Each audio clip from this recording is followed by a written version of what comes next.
चेन्नाइ मोनबायलै नै बा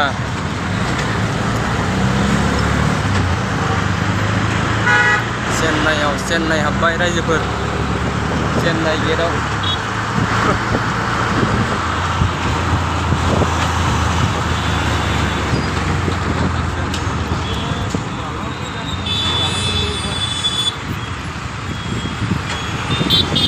जायगाया नै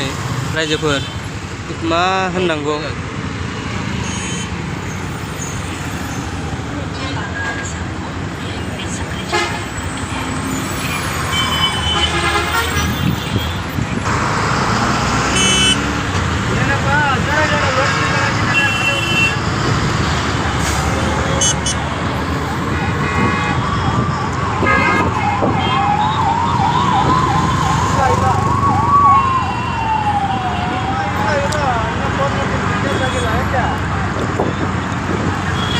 जोंनि संसार थानाय बेलायाव